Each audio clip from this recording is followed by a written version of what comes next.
SpongeBob split himself into countless tiny pieces because Mr. Krabs didn't want to hire a cleaner, so he assigned the extra dishwashing duties to SpongeBob. After washing the dishes, SpongeBob was also responsible for keeping the entire Krusty Krab clean. However, this morning, Mr. Krabs wanted to fire SpongeBob because that way he could save 5 cents a month. SpongeBob immediately offered to work for free, but Mr. Krabs refused because that would be illegal. You're canned. Here's your pink slip. I'm giving you the axe.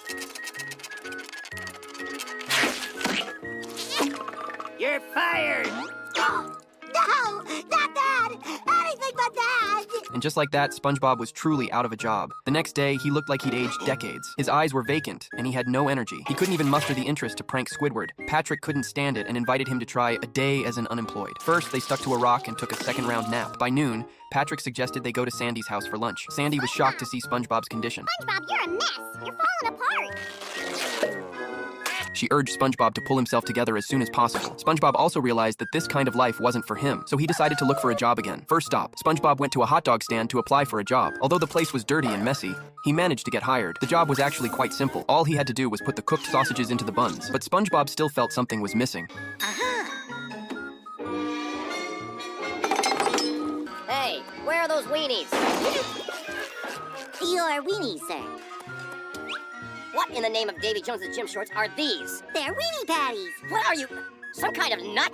The boss was so angry that he kicked him out of the store. Next, SpongeBob went to a pizza place. Thanks to his skilled technique, he was hired right away. But the results still didn't change. He turned the pizza into a Krabby Patty look-alike. Unsurprisingly, SpongeBob was fired once more. Next, SpongeBob went on a series of job interviews. Who'd like to taste it?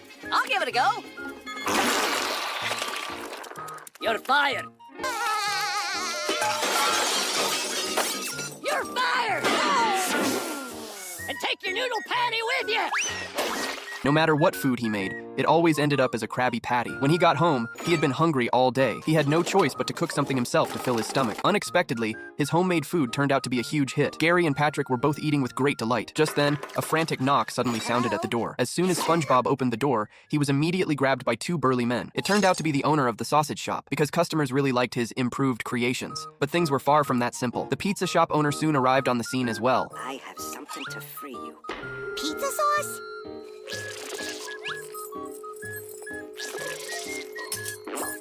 I'm free! Great! Now you can get to my grill. What?